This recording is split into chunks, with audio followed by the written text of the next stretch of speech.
recording. Okay, so we're going to start on time and end on time. And just start with the share screen here. Actually, I'm going to do some polling first. Okay, so we have 42 people in class. Welcome, everyone. I'm Michael McCarthy. I'm your instructor for the Hult blockchain course. I started the first blockchain course at Harvard. It's not a programming class, neither is this class. It's basically innovation, giving you ideas on what is blockchain, how does it work, how can you use it in business. And what I really want you to get out of this class is to be able to take a look at all the blockchain buzz that's out there and separate what's real and what's not real. And hint, 90% of the people using blockchain, they're using it the wrong way. So what I want to really share with you is so that you can actually take a look at any blockchain project and analyze whether or not are they using it appropriately and is it the best idea? Because not everything in the world needs a blockchain solution. And during this time, if you want to raise your hand and just ask questions as we go along, that's fine. So I'm going to start with some polling first.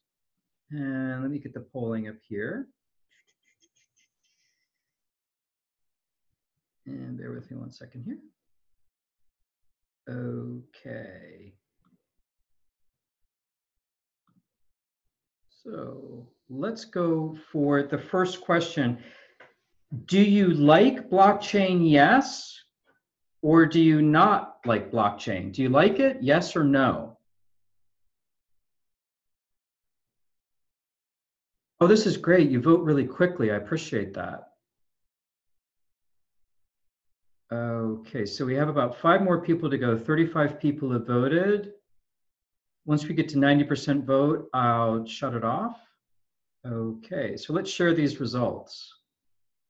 Okay, so 92% of people like it, and 10% of people, that's 4 out of the class, don't like it. So what I'm going to ask is for you to raise your hand if you like it, and in under 2 minutes, just tell me why. So I'm going to be getting, I want 2 people to tell me why they like it and 2 people why they don't like it.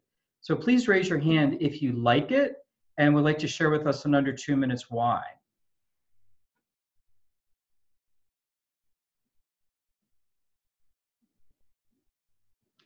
So Alex, I see your name is up there with a 1 in front of it. Can I ask you why you like blockchain?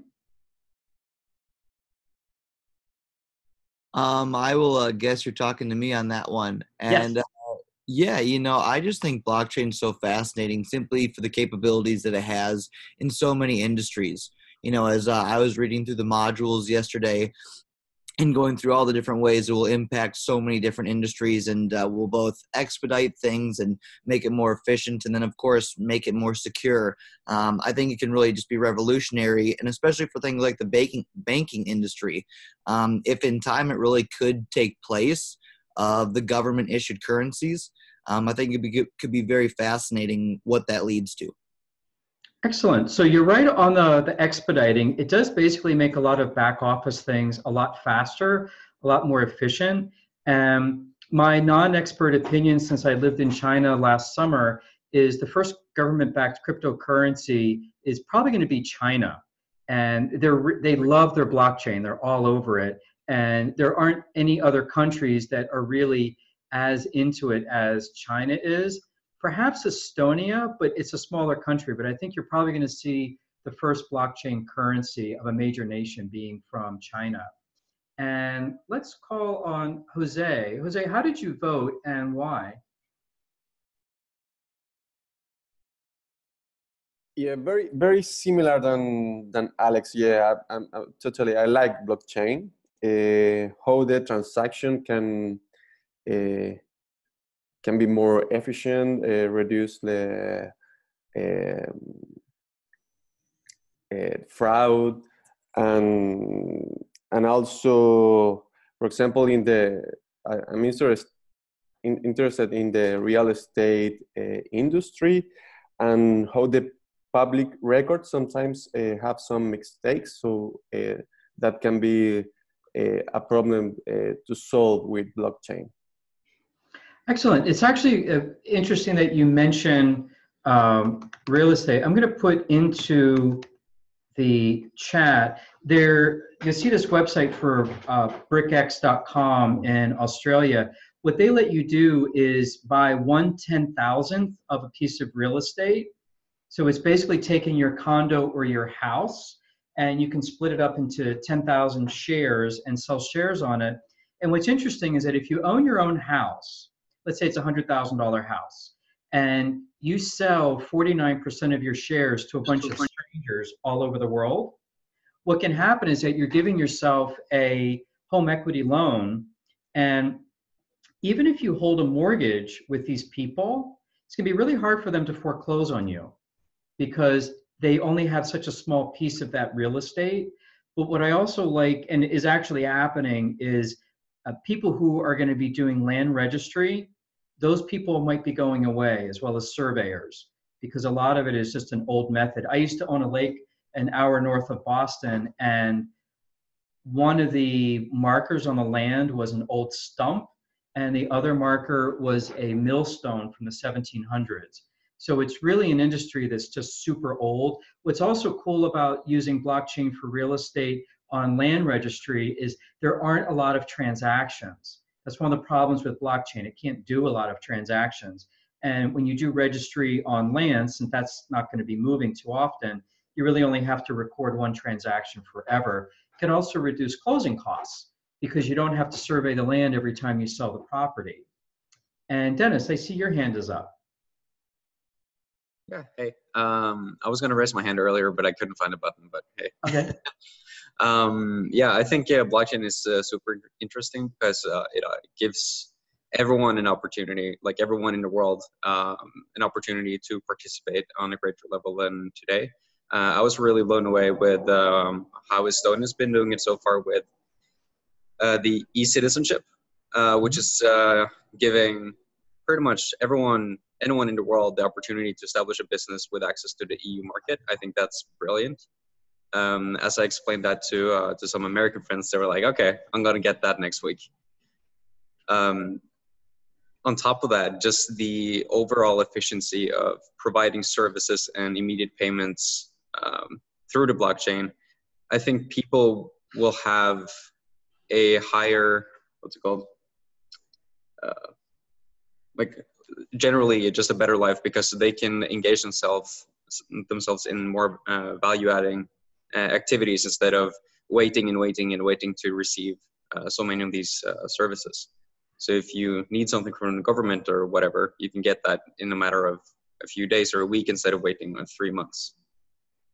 Very good. Also, feel free to raise your hand if you'd like me to put a YouTube video that's an hour long onto Canvas. Basically, a friend of mine was the Deputy Prime Minister of Estonia, and he and I did some lecturing in Armenia last summer. He's a very funny guy. I interviewed him for an hour on how and why Estonia went into blockchain and some of the advantages that it has. He's very humorous, so it's actually kind of a funny hour conversation he was doing with our students. But basically, Estonia went into blockchain and high tech because they didn't have any money. And the way the landscape was in Estonia, people weren't clustered in cities. They're very far apart. So they didn't have the money to have a polling station in every small town or a post office. So the only option they had was to go high tech, which I found pretty interesting. They basically did it not because they wanted to, but it was the only option that they had available to them. So now let's move over to the people that don't like blockchain. If you don't like it, would you raise your hand? Because the poll was anonymous. So if you raise your hand, we could see if you're willing to share that with us. Because I'd like to get your perspective on what you don't like about blockchain, because I'd like to have debates. So raise your hand if you don't like it, or there's something that you don't like about it, and we'd like to hear your 2-minute perspective. So I wouldn't say I don't like it, but it's interesting to discuss with others, especially kind of our parents' generation, that it's so difficult to understand and trust it. And blockchain is all about trust and all about we trust the whole system. But how can we actually create this trust, although there's an amazing system behind it and everyone plays a role and so on, but how is this trust created, although it's already a great technology and so on?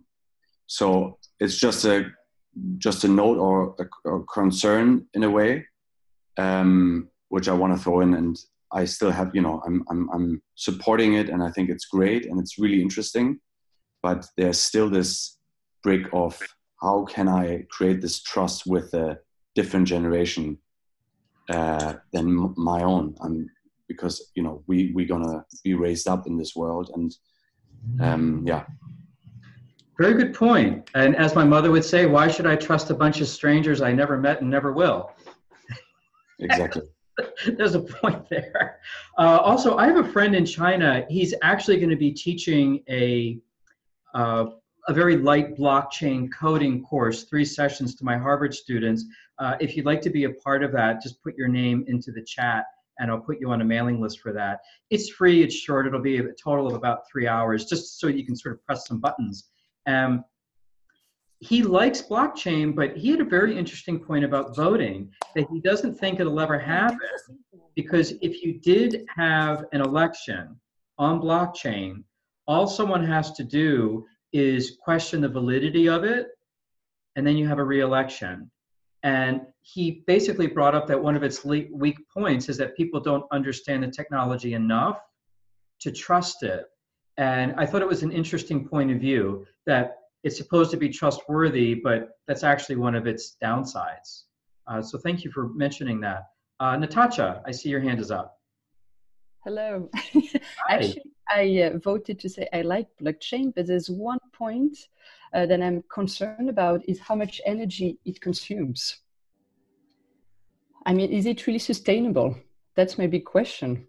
Because yes, it's a fantastic new technology, but we have so many issues with energy consumption, and I've read many articles about that. So what is your point? What do you think about that? Well, if you have a permissioned blockchain that doesn't have a lot of transactions, then that issue goes away. And if you focus on that, then you're okay. Mm-hmm. When you talk about a permissionless blockchain like Bitcoin, where we don't know who these people are, and we're all racing to verify the transactions like Visa transactions, then you get into the energy issue, and you're right, it's not sustainable. So I think having it permissionless might not be where it ends up, because if you look at blockchain like a startup, the startup that you start is not the startup that you end up with that's successful. And my guess, again, I just give it, my opinions and predictions are no better than anybody else's, but I'm going to give it to you anyhow. I think you're going to end up with success in permissioned blockchains that can be amended, where you can change the mistakes. And that's really going to annoy the purists who say, then why are we doing this? And you're right, I get it. But I think large corporations are going to take it over. I wouldn't be surprised if Bitcoin just dies a slow death once a real government creates a real cryptocurrency that's backed by something that people actually trust. And again, the purists are going to be pretty upset, but I just try to look at realistically, where is this thing going to be successful? And I think to your point, the electricity is going to dig into the bottom line of the profitability. So you have to knock that out.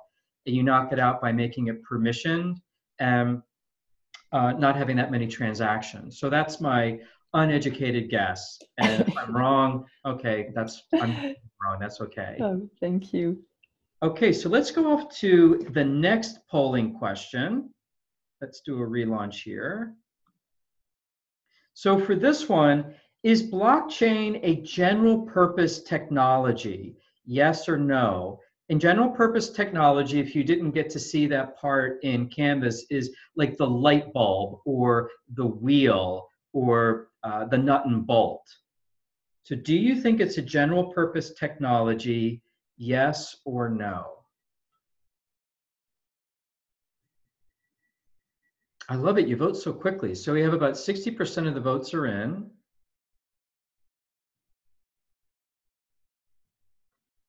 Okay, so now that we've got 84%, let's end this and share the results. Okay, so 74% say yes. 9 students, 23% say no. So let's start with the people that said no. If you're willing, would you please raise your hand if you said no and would like me to call on you so that we could hear your reason why it's not? So we'll do about 10 seconds for you to raise your hand. 9, 8, 7, 6. So now I'm going to go over to the people who have a 1 in front of their name. And I'm just going to encourage you to think about what would an argument be for it not being a general purpose technology. So Amato in Team 7, do you have a thought on why you could say it's not? I actually voted for yes, but if I had to answer the no, I guess, I mean, for me, it is going to change the whole landscape of how we do transactions in every single area that we think of.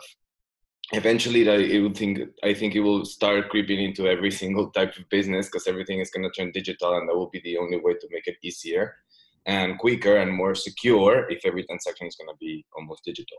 But if I had to say no, I guess that would be just for when the institutions won't allow this to happen. So if it won't become that type of technology, because institutions will block it in a certain way in order not to lose power for themselves. And that would be the only reason why I would see this not becoming like a general purpose technology for everything that we do.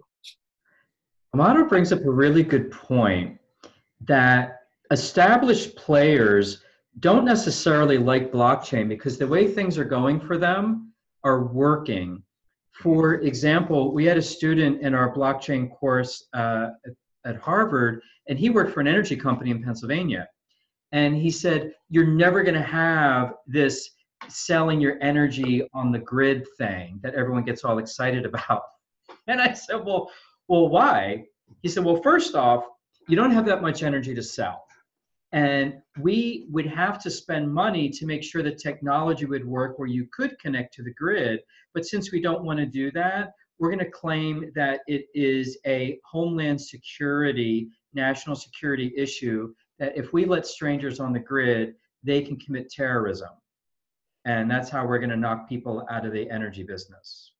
And I thought, I could see that working, just scare people on the terrorism, national security front, and you could knock it out. So to the point, there are established players that don't want it. Even if we go back to a general purpose technology that people typically do agree on, electricity, Thomas Edison made direct current, but that ended up having problems that you would get electricity surges, and that caused fires. In fact, the Brooklyn Dodgers, that baseball team was named the Brooklyn Dodgers because the trolley cars used to get so much electricity in Brooklyn that they would jump off the track and kill people. So you were called a trolley dodger. If you took public transportation, you would have to dodge out of the way of the trolley because the direct current electricity would make the car jump the track.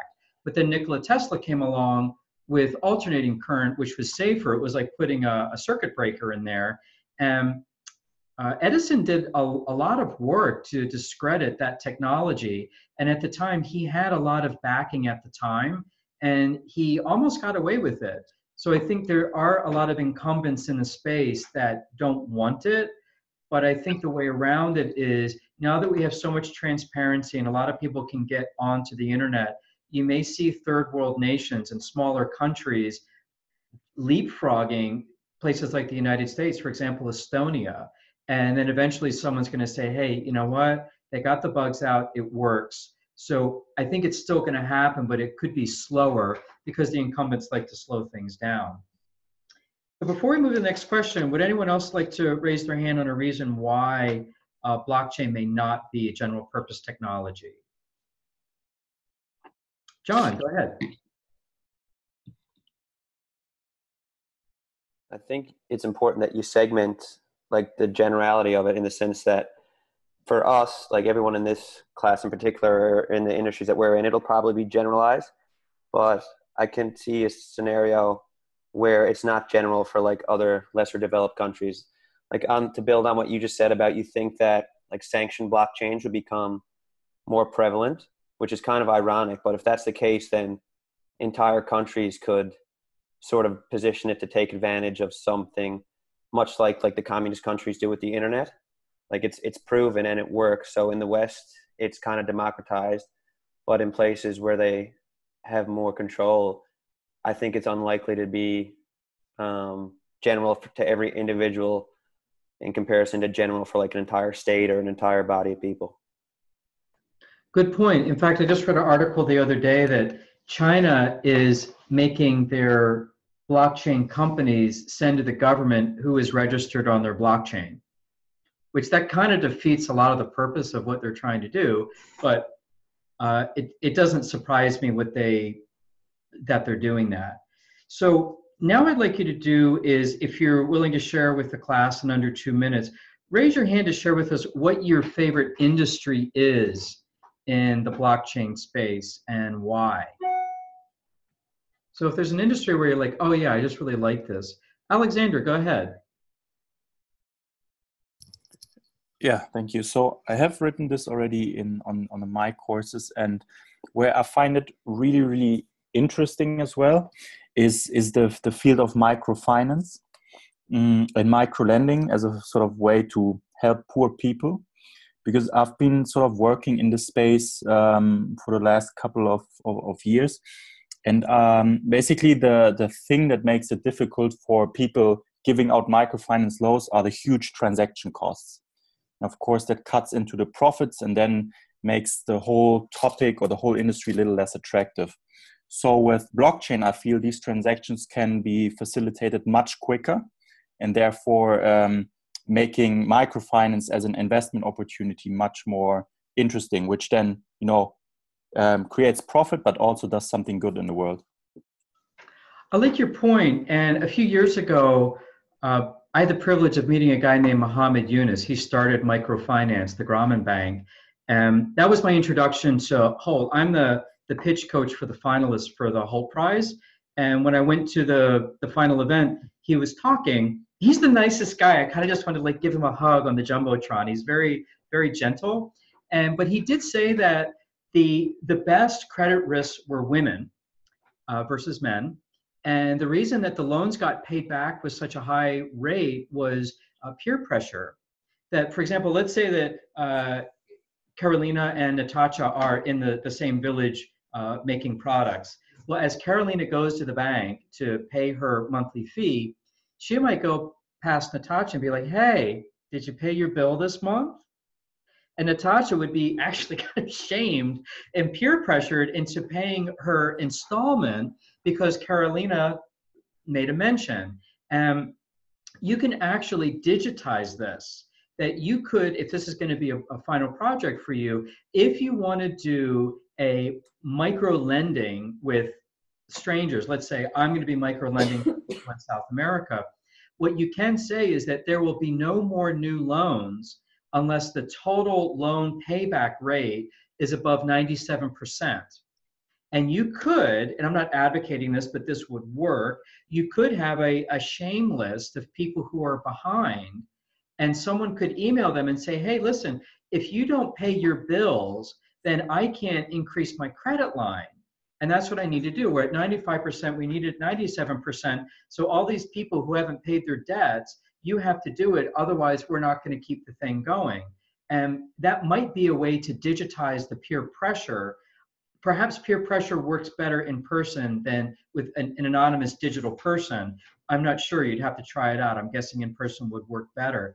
But that was what Mohammed Yunus said worked, was the peer pressure of people paying.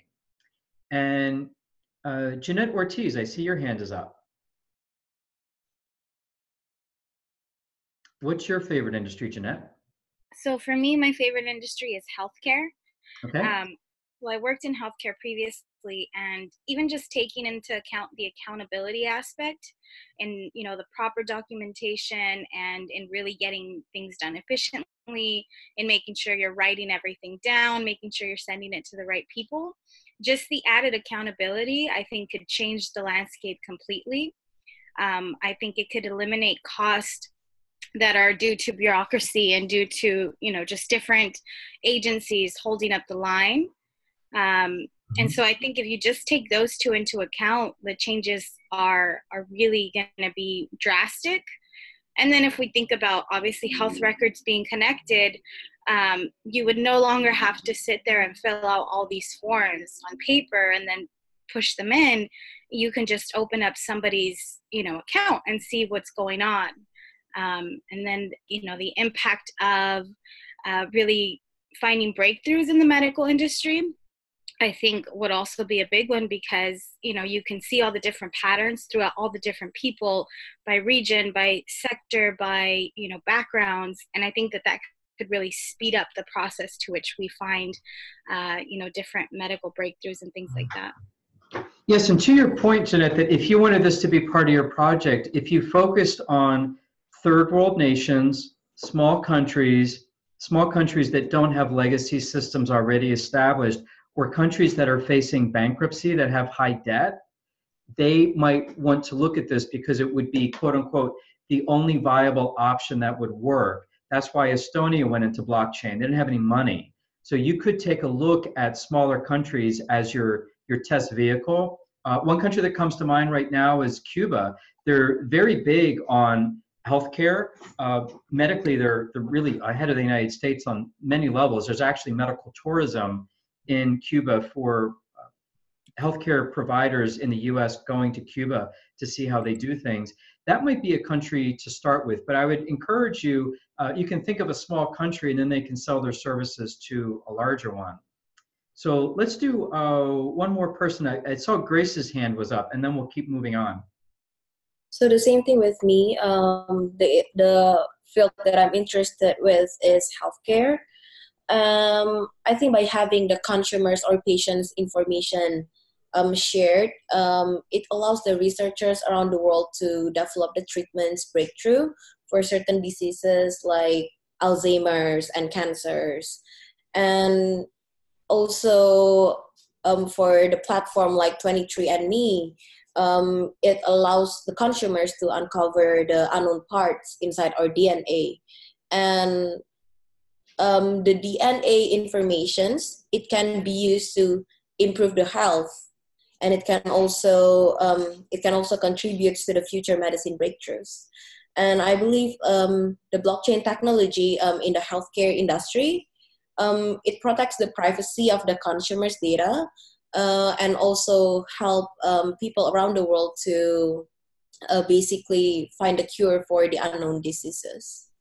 So Grace makes a really good point here. And again, I'm going to always be throwing out project ideas just to kind of stimulate your brain. What's really cool about blockchain is that now you'd be able to control and sell your own data. So what if Grace had some project where we all knew, let's say everyone in this class had a family history of diabetes. And she comes to us and says, hey, would you put your family history and all of your documentation on the blockchain for free? Okay, fine. So I just store it on there. And then Grace goes out and tries to sell my data to researchers. So now a researcher will come to me, Michael, and say, okay, we're looking for American males that live in the Northeast who are over 35 years old. This is the information that we want. We want your height, weight, zip code, educational experience, blah, blah, blah, blah, blah. And we'll pay you $5 for that. Well, I could say, yes, I'll do that, or no, I won't. Or, hey, I'll give you $4 and I'll take $4.50. I just don't want you to know my zip code because I don't want you to triangulate actually where I am, but I don't care if you know where I went to college. So this would allow you to start to sell your data to researchers, and people might be incentivized to say, I don't have a lot of money. I don't mind making a little bit of money for income if people want to analyze me all over the place. And hey, yeah, I don't want to die like my grandfather did of diabetes. So I'm okay giving out this information. That's not really that private to me. So I think it's interesting to have a project in this class where people would be able to legitimately sell their data while controlling their own privacy. So now we're going to do, to stay on time, because it's 12:30, I'm going to move into the lecture portion, and it's going to be in two sections. The first is, what is blockchain, so that you can explain it to your friends. And the second is an actual project that I did for real that would give you some ideas for project ideas. So let me just move this along. So if you were not able to log into Canvas, this is going to be okay. This is going to get us all on the same page. So basically, let's start with, what is blockchain? Now, everyone in any country is familiar with a public library, even if they haven't had access to one.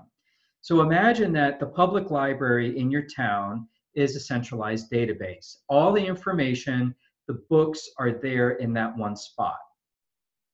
Now, here's the problem with the data. The books can burn. The library can burn. The library can flood. Someone could steal a book. Someone could put a fake book in there. Someone could rip pages out of the book. So you end up having vulnerable data, but here's a way around it. What if we made branch libraries? So if one of them in the Northeast burned, it's okay. If one in the Southwest had a flood, that's okay. If someone stole a book from the Southeast location, there are other libraries that may have that same book. Notice the fundamental change here, that there is no longer a central library. It's all branch libraries. This is where people get hung up, because they're not used to not having a quote unquote headquarters. There is no central database. It's all branch libraries. So now, if we want to bring in blockchain, what if we connected the libraries electronically? Again, notice that there is no central library anymore. That's one of the big things about blockchain that people have a hard time with. So now, this is how a blockchain library system would look like. It's decentralized because there's no central area anymore. It's synchronized so that the minute one book comes into one location, it gets transmitted to all the other locations. So they're updated at the same time. It's like a mirror. Now they're redundant, which means if someone takes a book out of one library, it comes out of all the libraries. So that's another rub that you get as well, that it's all going to be the same. Now, number 4, immutable, you can't change it. So imagine that these books are no longer pen and ink, that they're not on paper, but they are etched in stone. So you can't destroy it. Now, if you want to change something on that stone, you have to scratch out what was there and write new information on top of it. So you can't get rid of the old information. You can append it and go on top of it, say, oh, it was a mistake, here's the new information. But you're going to be able to see a paper trail or a stone trail of what happened.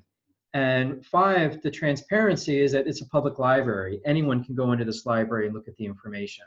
So this is where blockchain, a blockchain library system comes in. And the beauty of it is now you get your trust, because you know that all the information in all the libraries is the same, and all the tablets are the same. All the stone tablets are going to be the same, and you can't change them. And if you do, you can see what someone did, because they're going to be etching in on top of that stone. And this is where the trust and the security layer comes in. So now, are there any questions on this? And the reason I gave this example was for you to be able to share with a friend, and this is going to be some informal homework, it's not graded, but share with a friend how blockchain works by using the public library example. And I gave this example in China with a translator. The reason I like the public library is that it goes across cultures, that everyone understands it. So before I move into the final project, the next subject, raise your hand if you have a question on what I just explained, or if there's anything that's still confusing. Going once, going twice. Okay, let's keep going. So here's your blockchain decision path. I had a question. Oh yeah, go ahead. Going back to transparent, the transparent element, is traceability a cause for transparency in blockchain? Well, the transparency would allow you to trace it. So like looking for a food recall on some bad lettuce or spinach, you'd be able to go backwards. There's actually a very nice video that you can just easily Google, IBM Walmart mangoes. And you'll see a 3-minute video. He's actually going to be one of our guest speakers at Harvard. Again, if anyone wants to join the blockchain coding class, we've invited him to be a guest speaker. He said yes. We haven't scheduled him yet, but I can put you on that list as well. Yeah. But yes, you'll be able to get your traceability with the transparency part. Okay, so that's the outcome of that transparent trait of blockchain, that you're able to now have a trace. You'll be able to trace. Yeah, you can see that. You can see the whole transaction ledger because it's also transparent. So you're able to see that as well. Okay.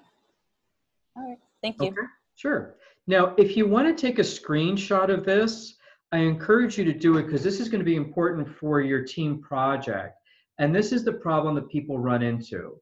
They do a blockchain project that doesn't need blockchain. Now, let's walk through this. So number one is, do you need a common database? Blockchain is basically a fancy database, so yes. Do you have multiple parties? Yes. So there's no reason to have blockchain if it's only going to be you, let's say, storing your birth certificate and high school diploma and important information.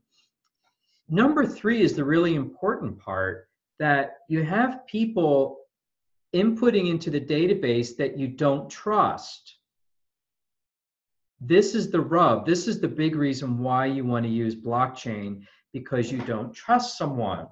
Now, that doesn't mean that they're an evil person. Trust actually has 4 components to it. There's credibility, can you do what you say you do? Reliability, do you show up at 10 o'clock or 10:05? And then there's the ability to have difficult conversations, which is also called intimacy. Are you always having a great day and everything's fine? Or are you able to come up to me and say, hey, Michael, I kind of don't really like the way you're doing this. Could we have a conversation about that?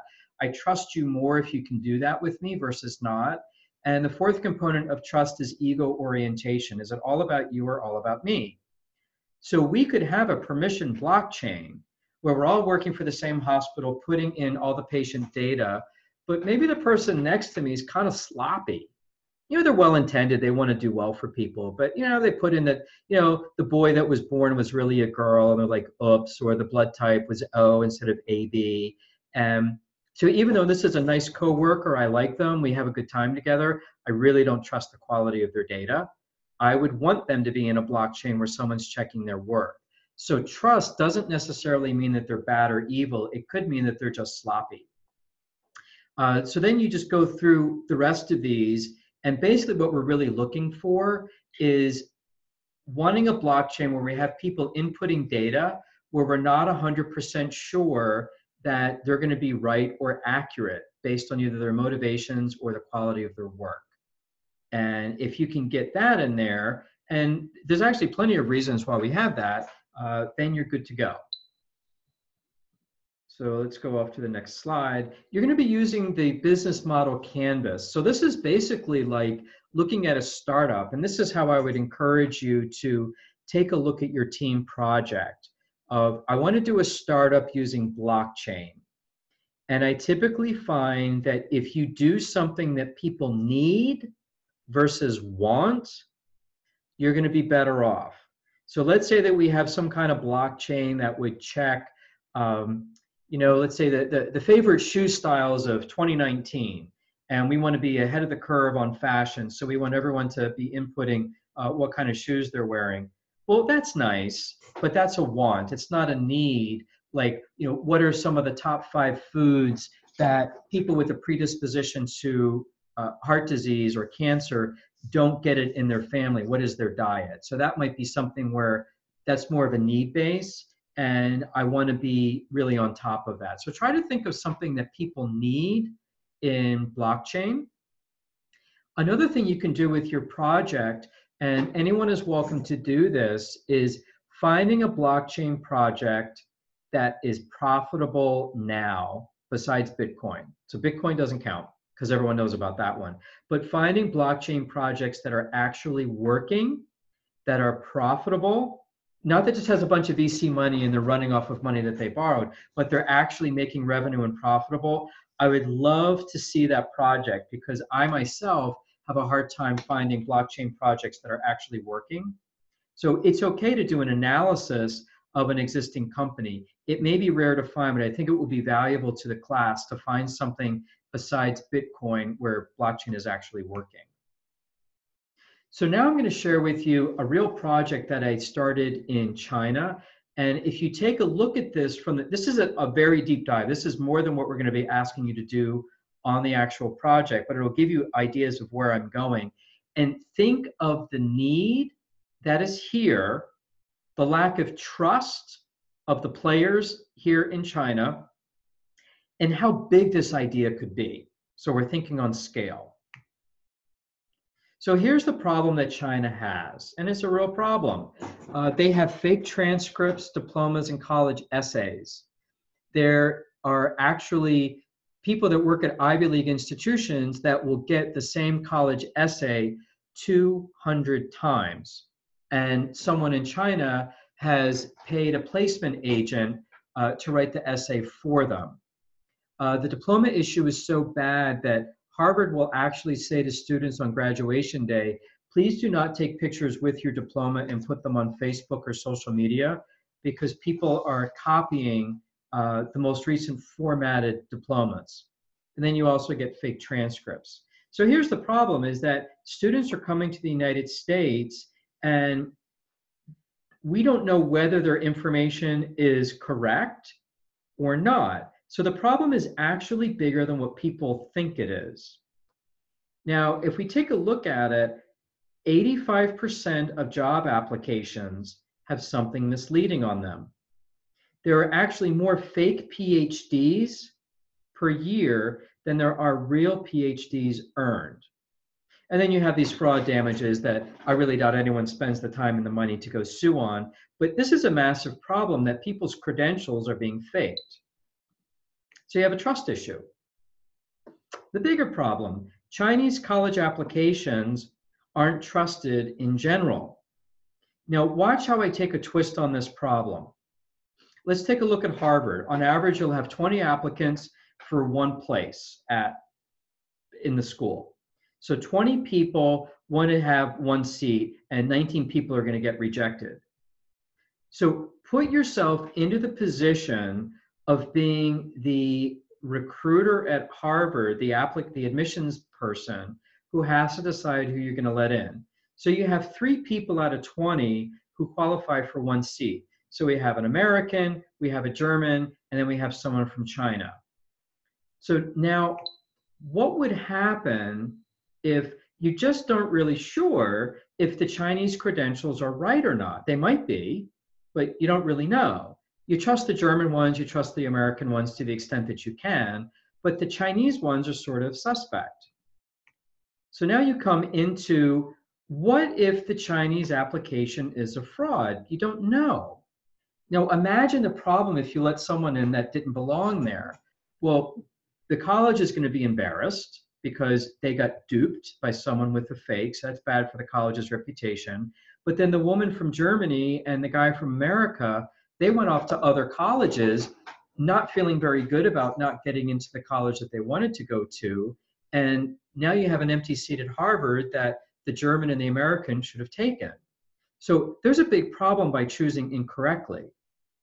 So the big one is that as the admissions officer, it could harm the college's reputation if you choose badly. So it might just be safer to delete that Chinese application, because you don't want to run into the issue of finding out in sophomore year, oh, this person doesn't really belong here. Now, this is a silent problem that I don't believe you can quantify, because no one's going to admit that they do this. But Harvard just got sued for not letting in enough Asian applicants for different reasons, but they still got sued. So this has already become something that went pretty high up the food chain in our judicial system. Now take a look at all the losers in this scenario. The Ivy League loses because they're letting in fake people. Then the agents, like New Oriental is an agency firm in China. Anyone who's going to the United States typically will have an agent that helps them with all of their exams and grooms them with applications. If they may not get their honest student in, and then they don't do well as a business because people say, hey, you didn't get me into the good school. But on the bottom right are the biggest losers. It's the honest Chinese students that work like crazy to get in, and they didn't get in when they should have. So there's a lot of people who have a lot of problems besides the obvious. So the dangerous global trend is that less Chinese students are accepted worldwide. This has actually happened. Now, China as a country might not be able to compete globally if this keeps on happening, if their students can't get into colleges that they actually deserve to get into. So the solution would be if you could get trusted, verified student credentials. So now here comes blockchain to the rescue. What if you could put transcripts, essays, and diplomas on the blockchain? Keep in mind that if you put fake information on the blockchain, like 2 + 2 = 5, that's etched in stone. So you have to verify that the data is good going in. Once it's in, it could be something that was bribed or faked in there. So I want to be mindful that blockchain does not solve every problem on the face of the earth. But here is exactly how blockchain would work in this example. The solution is that you're going to be able to store and deliver the authentic information on the blockchain after it has been verified. So here are your 6 big advantages. It's verified, it's permanent, the student can control it with an app, it's convenient, and it's going to be trusted and secure. So if there's a fire, flood, you lose your phone, all of this is going to be saved. And we created a partnership with MIT. They have an app called BlockCerts, where diplomas are basically on the blockchain. And Algor Block is the company that hired me in China to unite the Chinese government with BlockCerts. And when you do business in China, it's highly encouraged to have a Chinese partner. So Algor was that Chinese partner. So here are 8 specific advantages of putting digital diplomas and certificates. Now you're virtual, you can't change them, you could transfer credits to new schools, and the student will control the diploma. Now this is an option. So the purists want the students to control the diplomas. The Chinese government, which is who we were talking to, they might want to control it, but that's actually an option. You can share this with employers. This does go beyond going to schools. You are going to have a central location for multiple credentials, specifically an app on your phone, the BlockCerts app.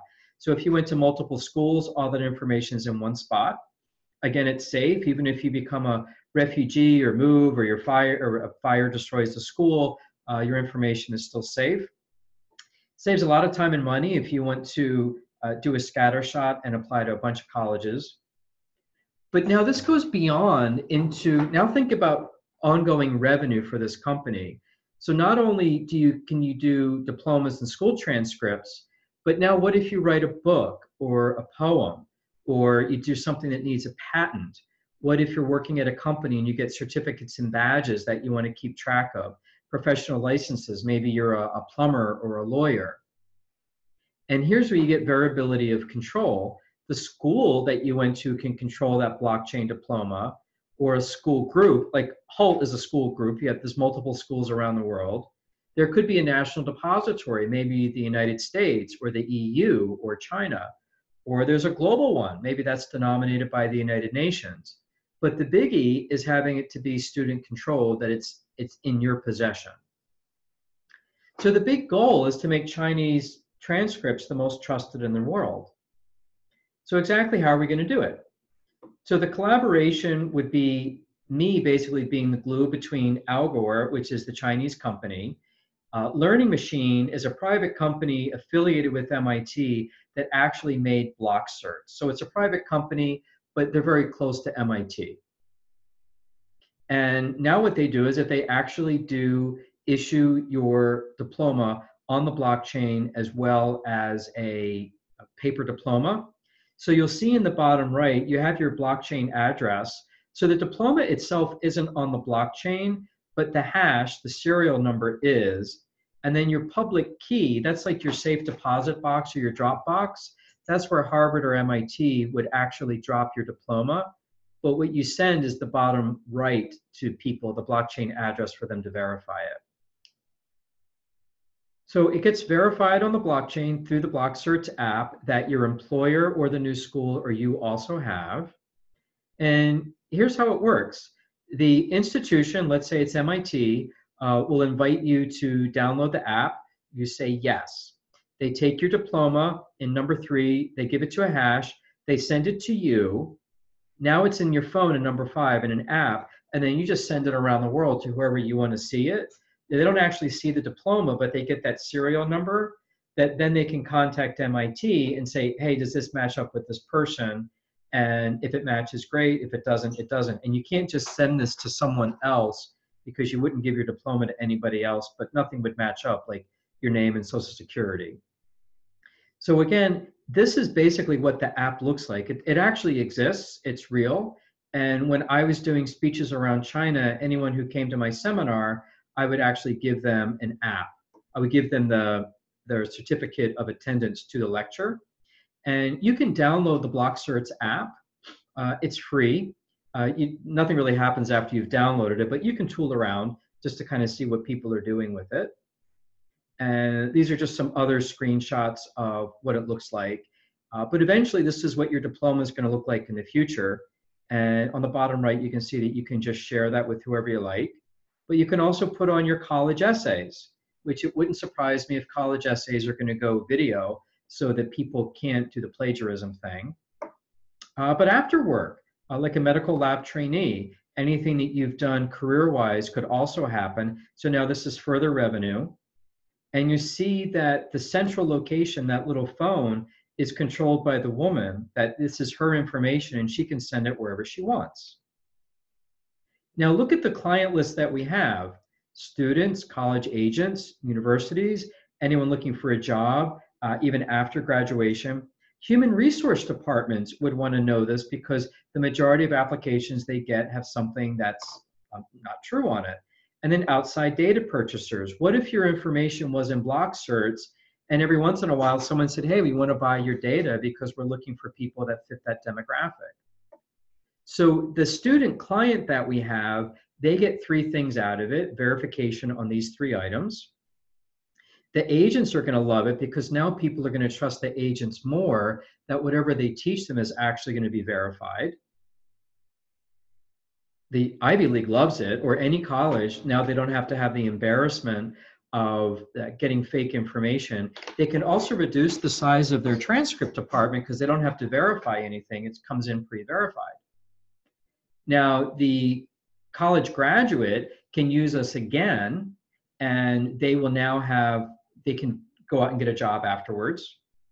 And once they have that job, if they now want to go out and get a better job, they can still use us with all their badges and certificates, and we can verify their employment. Human resources would love it. They wouldn't have to have as large a department verifying, did you really go to that school? Did you really work at that company? And this is the really interesting one, which is what I don't see a lot of people using blockchain for, but I think it's a massive reason, is now that you can control your data, you should be selling it to people who you want to buy it. I have no idea how much income you could make off of this. I would expect it's going to be a small amount of money, but it would probably add up if a lot of people want to get your information.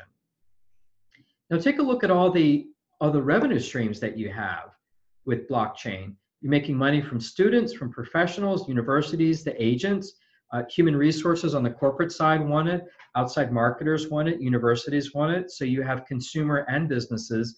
So multiple revenue streams throughout the life of someone's career.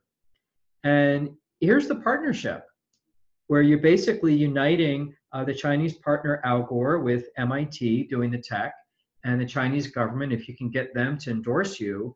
And then I was going to be the glue with all of this. The Chinese government, if they want to promote you and say that you're the government sanctioned group, you're going to be a success. And we were going to be making the app in China because everything had to be translated. Like Google doesn't work in China, so people weren't even able to download the MIT app. So there are these cultural differences that were pretty significant. Plus the MIT app was not in Mandarin. And I've already explained my role, and that's the MIT role. And that was basically the end of the project. So here's a little bit more information on how digital diplomas work. You're welcome to screenshot this. So let me stop with the sharing, and feel free to raise your hand if you have any thoughts or questions generated from this. I see John's hand is up. Is that a new hand or an old hand, John? It's new. Hi. Who incurs, like, who pays for the hardware, software, and like energy to validate the new blocks added to the chain? Okay. So if you walk through the transaction, the model, and I'll tell you, this deal actually fell apart, and I'll tell you why, which is it's an interesting reason why it did, but I'll go through what the perfect scenario was. MIT was very big on having this be open source. So what they wanted to do was to charge the university or the high school a flat fee per year to issue diplomas on the blockchain. And then the students would get the diplomas for free and share them for free. So that's what they wanted to do. Now, Al Gore, so that's where the money was going to be coming from. What Al Gore wanted to do is they wanted to create a token. And you'll find the whole world wants to have a token. Most people don't need a token. The only reason you need a token is if money isn't going to be good enough. And usually money is good enough, which is why most tokens are unnecessary. So what Al Gore wanted to do was, imagine that you're the clients, you're the students. So the original MIT, they wanted to charge Hult, I think it was $70,000 a year for a license to give out all these diplomas to Hult students, and you would just get them for free. Hult just says, download the free app, here's your diploma, go send it around, put it on LinkedIn, do whatever you want, and you're done. Well, Al Gore wanted to make money off of you throughout your career. So what they wanted to do is have you buy a token for, let's say, $1. And every time you were going to send this to LinkedIn or an employer or try to get into a PhD program, you had to pay $1 to get Al Gore to unlock your diploma to send it around. And MIT said absolutely not, because now you are no longer having the credentials controlled by the students, which is the whole point of blockchain. Now Al Gore is controlling it with these tokens. And what if Al Gore goes out of business?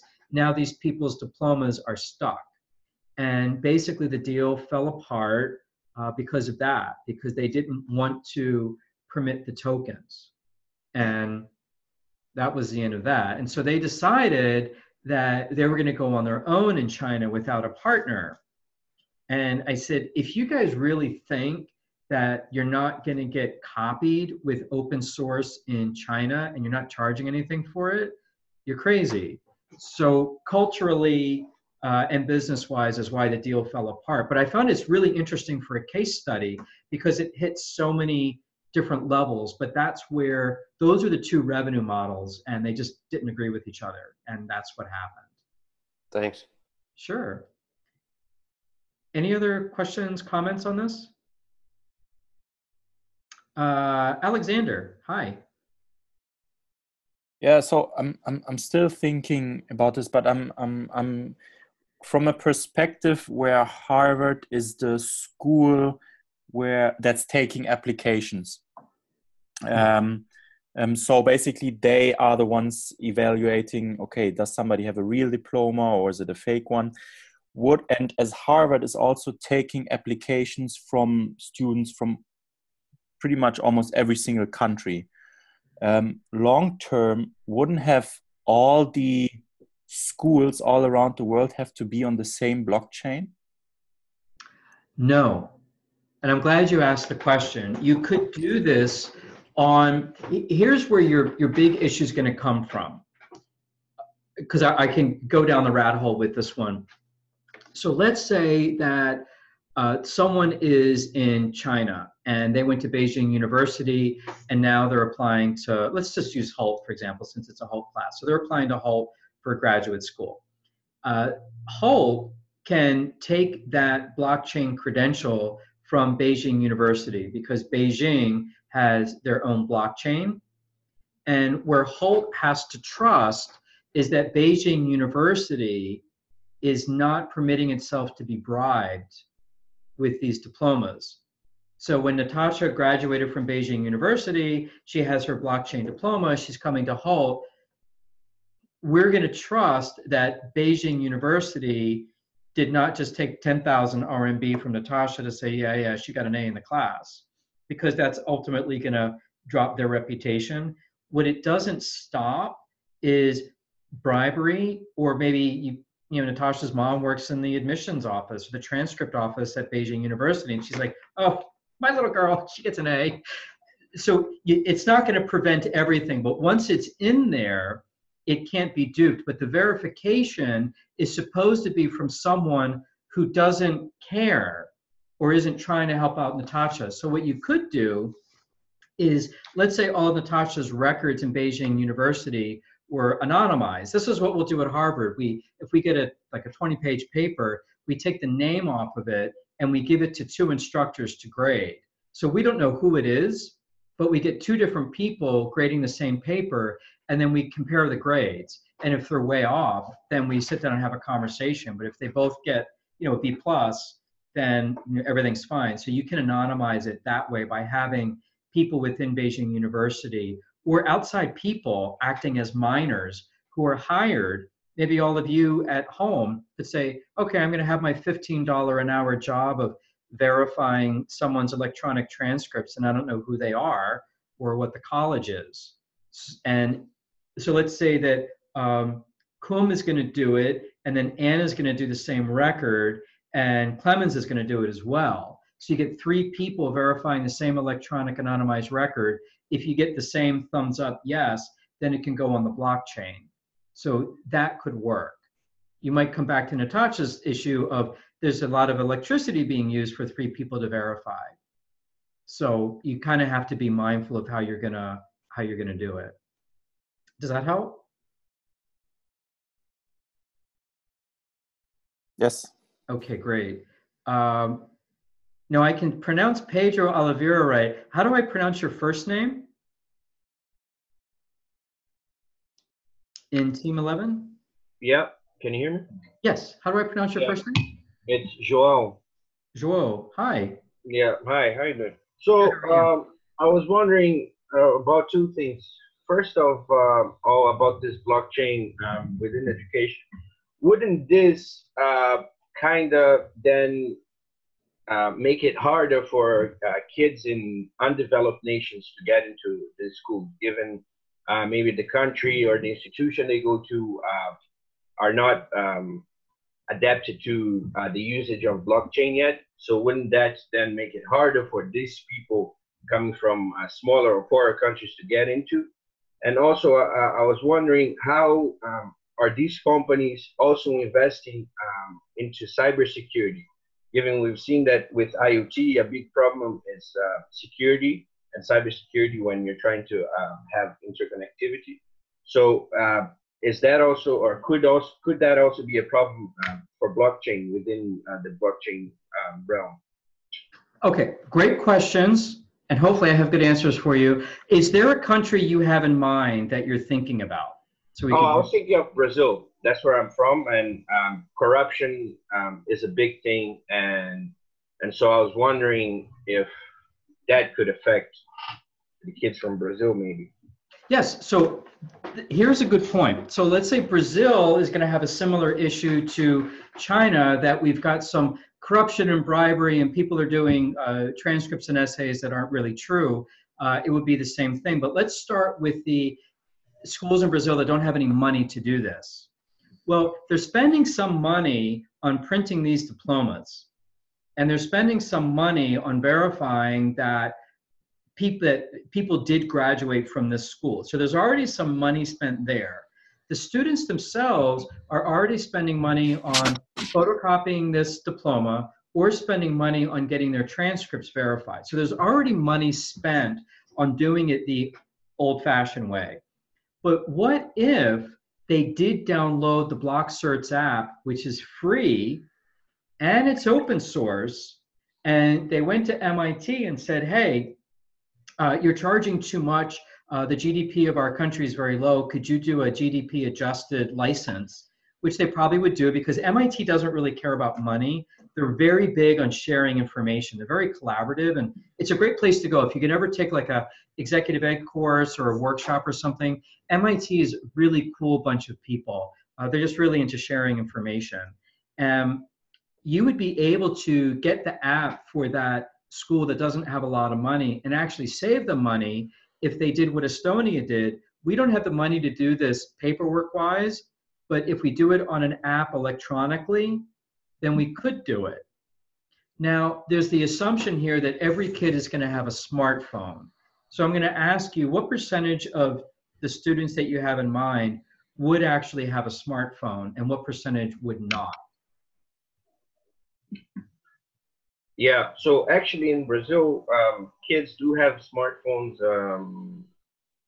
We do have a fair amount of people that are poor, like below the poverty line. But then once the people that are above that line, they do have the conditions to buy at least a smartphone, and many people have a TV or at least one laptop at home.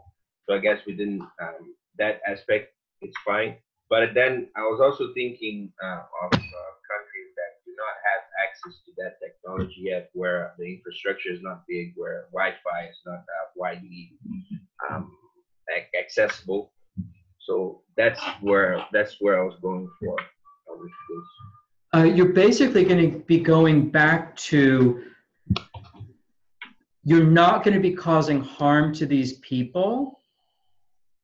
You're just not going to be helping them if they can't get an internet connection or have a smartphone to get connected to get their digital diploma. Now, you could do something where there would be, let's say, a national repository of your information.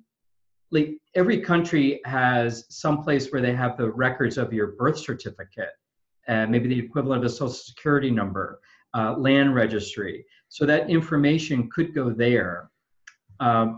But you're still going to have the same issue of you have to mail it somewhere the old-fashioned way. If you come down into an economic issue of, I don't have the money to do the blockchain certificate, am I going to lose advantage? I don't believe so, because they're not, that's going to come into a discrimination issue where originally applications were done by mail. Then they started taking them by fax. Then they started taking them by email. But you could still apply all three ways. And when you get into these larger Ivy League institutions, they're actually really big on diversity, and they actually want people who are coming from different places. And a lot of different places don't have a lot of money. So they try to do an accommodation there. So I don't see that that would be a massive issue. If you went to a state school in the United States, I could see that potentially being an issue. But just because some people have blockchain doesn't mean that you're going to be able to say, hey, we don't do mail-in applications anymore. Because I think that would become an issue. Does that help? Yeah, it does. Okay. That could be an interesting project for you to take block certs for Brazil, because block certs is only in English, and I think it's only on Apple and Android, so you can't get it on every platform to download it.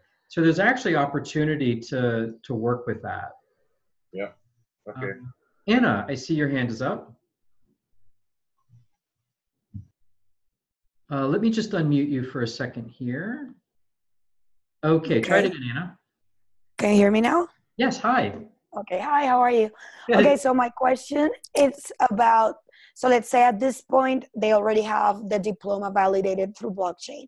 But normally, I mean, for these processes, you need like way much more documentation that it's also containing sensitive information.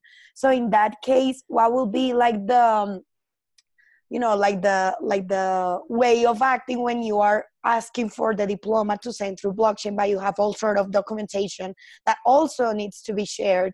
So what will be like the way of doing it and having everything on the blockchain, not just only the diploma, but like if you need to upload other documentation that also has sensitive information? Because then what will be the point if you just send the real diploma, but then when you have to send like bank statements or stuff like that, then you can just use the regular internet where everything can be, you know, duplicated. So what's kind of like the scalability of how can you actually upload just a bunch of stuff for one process? So in this case, being the school application. Very good point. The reason that they're trying to do blockchain in the school area is only on things where people are going to be lying. So if you have stuff like what your home address is, or what your hobbies are, no one thinks you're going to be lying about that. That isn't to your advantage. I think you're right. There's going to be redundancy, that you're going to have some sensitive information goes in on the blockchain, but then you're still going to be sending off a really big envelope of other things they want. Right. There is a startup, I forgot the name of it, but I ran across it when I was in China, where there is a repository, imagine like it's a big database, where you're all students in this classroom trying to go to a PhD program at all these other different places. You basically put all of your information into this repository, and then universities that subscribe to that repository would say, okay, Anna wants to go to UCLA, Michigan, and UVA. You put all of your information once on this repository. Some is blockchain, the stuff that would be sensitive. Other things like your hobbies and photographs that we don't really care that much about, that's also going to go on there. Then you get a menu and check off, okay, I want to apply to these 3 colleges. You just check off UVA, Michigan, UCLA, or wherever you're going to go. And then those colleges are going to say, okay, UVA wants 10 out of these 50 items that you have.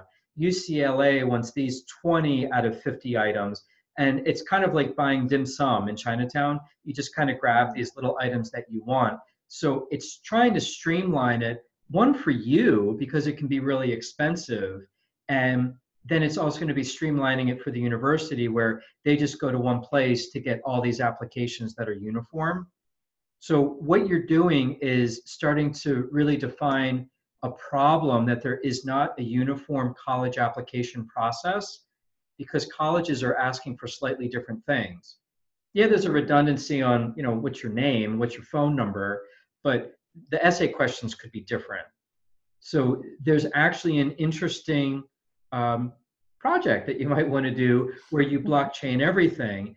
However, you bring up another point that blockchain doesn't have a lot of information on it. The diploma is not on the blockchain, just the hashes, the serial number.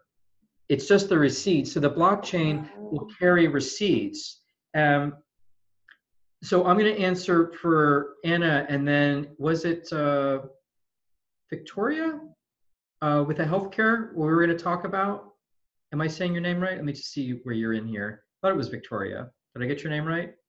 But this is another thing that you can do with blockchain in healthcare, where basically what's going to be happening is, let's say that I am from Saudi Arabia and I have diseases. So let's say that I've got diseases that I'm really embarrassed about. What? I'm so sorry. Okay. So this is also going to be working for the college idea as well as a healthcare idea. So imagine that I'm in Saudi Arabia and I have diseases that I'm embarrassed about. So let's say I have HIV, gonorrhea, diabetes, and heart disease. So 2 out of the 4 I don't want the whole world to know about. I go to New York City, I have a heart attack, and I'm unconscious. And Carolina is the EMT that comes along to try to save my life. And she's like, oh, okay, middle-aged guy, heart attack, no big deal. Just inject him with this drug. And boom, I'm dead.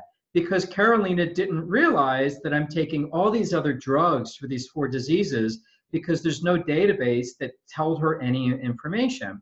However, what if I went to Saudi Arabia, CVS, or Walgreens, the pharmacy, and I downloaded for free the app that said all the drugs that I'm taking?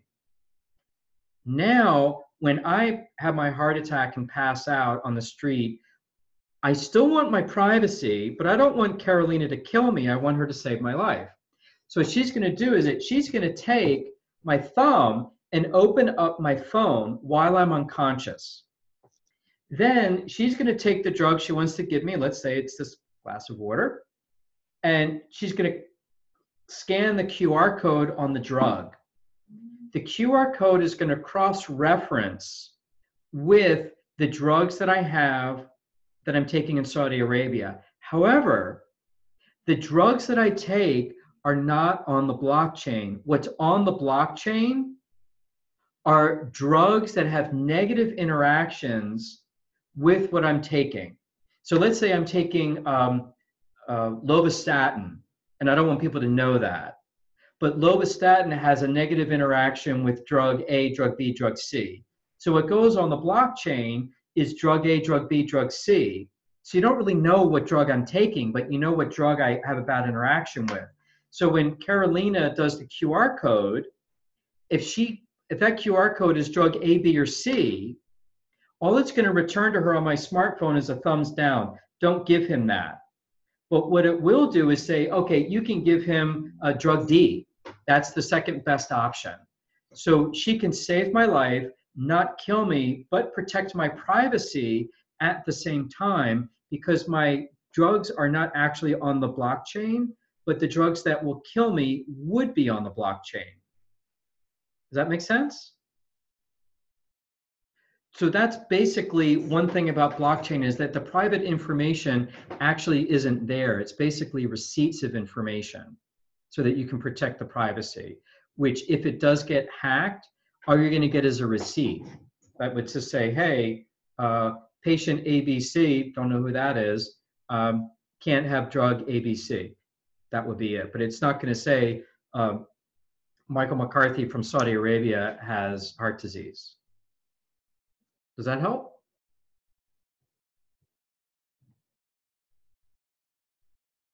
So raise a hand if there's anything else that comes to mind, because now we're actually in the last 15 minutes. This is going to be a free-for-all for anyone that wants to talk about the team project. So at this point, I'll just give you some information. Team size is going to be 4 to 6 people. I have found in my experience that the optimal team size is 3 to 4. Less is more. When you get into 5 or 6, there's always someone that's lazy. I did say that on a recorded line because it's true. There's always someone that's not helping out. So if you keep it to 4, I think that might be your best one. These are self-assembled. If you don't find a team, whoever doesn't have a team is going to be randomly assigned, and Chris Washington at Hult is actually going to be doing that. If there's any team Discord, anything that happens, I'm just going to forward that to Chris. He's going to take care of that on my behalf. If you can resolve the issue on your own, that's great. Typically, this is really weird. When people don't get along with their teams, they have the same complaint. Like, oh, you know, person A doesn't reply to my emails. And when we talk to person A and say, hey, how's it going with your team? Well, the other person never responds to my emails. It's really weird that they have the same complaint about each other. And no, we are not going to be permitting independent projects, because some people will say, I don't like my team, can I just do it on my own? We just don't have the grading bandwidth to do that. So again, pick wisely in the beginning. If you do have any troubles, come to me and I'll send you off to Chris and he will take care of you. So in the last 12 minutes that we have, please raise your hand if you're confused about anything about blockchain. So where are you confused that you need some clarity? And anything that you want help with on the team project. And I'm very happy to brainstorm with you on projects, because I think that's a lot of fun. And I see that Charlie just put into the chat that he needs a team. And Charlie actually might win the record for putting in the most amount of hours on Canvas. So Charlie knows a lot about the blockchain material. So I would say he's probably going to be a very knowledgeable team member. So would you please raise your hand if you don't have a team and may have interest in talking to Charlie? And then Charlie, if you take a look at the participants list, and that would give you an idea of some people that you can private chat with. So raise your hand if you need a team and you may have some interest in chatting with Charlie on it. And if not, we'll move on to anyone else that wants to raise a hand.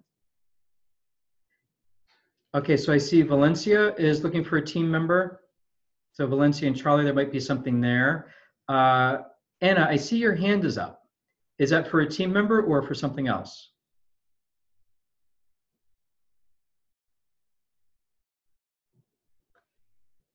I will unmute you, Anna. Hi. There you Yeah, yeah.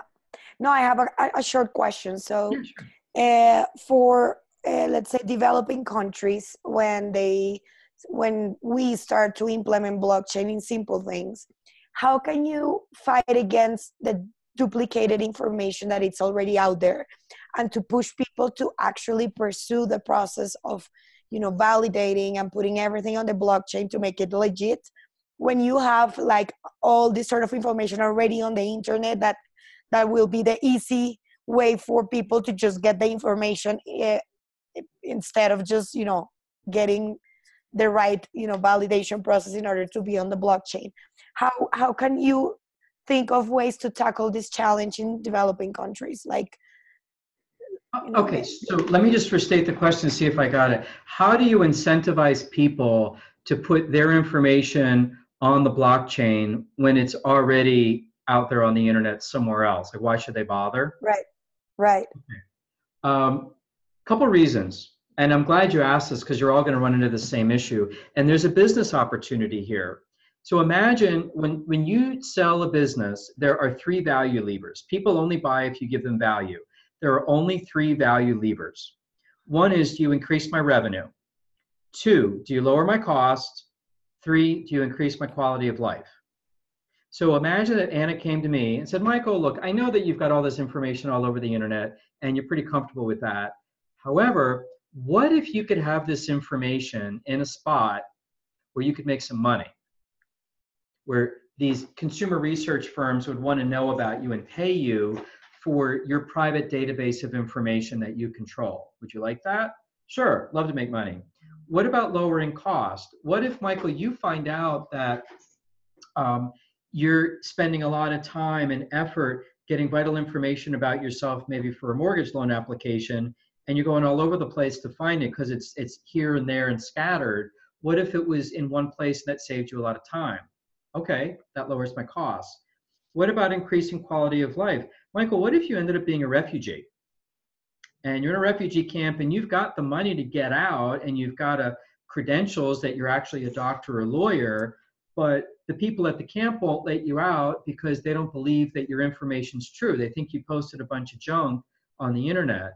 What if your stuff was already verified ahead of time so that if you did get into a crunch and ended up in a refugee camp, you could get yourself out because trusted authorities like government officials would say, yeah, we trust this information. So I think you've got 3 reasons to incentivize people. One is that the information is trusted, so someone can't say, yeah, it was hacked, or you made it up on your own. You posted it yourself that you won the Nobel Prize when you didn't. And the other is being able to sell your own data. And I think the last one's the moneymaker, to say, hey, look, your data's already out there and everyone's making money off of you but you. I think there's a really compelling argument for that. And I haven't seen any startups, and I'm not the expert in the world, but I haven't seen any startups that are doing that. I think it's a wonderful way to control your data. It's one of the big reasons why people started blockchain. Does that help answer your question? Yeah, thanks. And Kum, is it Kum Fong or just Kum? Either will be fine. So mainly about the final presentation. Who would the audience be? What would we assume the actual knowledge of the audience to be? Because I know you said wow us, well, wow you, basically. Something to be something you don't know. But do we assume we're presenting as a professor, an executive, or an industry leader, a government? Who are we presenting to? When your idea comes up, I believe you cannot be simple enough. So whenever I do a presentation, I'm typically pitching to my customer. So without knowing what your idea is going to be, I would say, look at the final customer.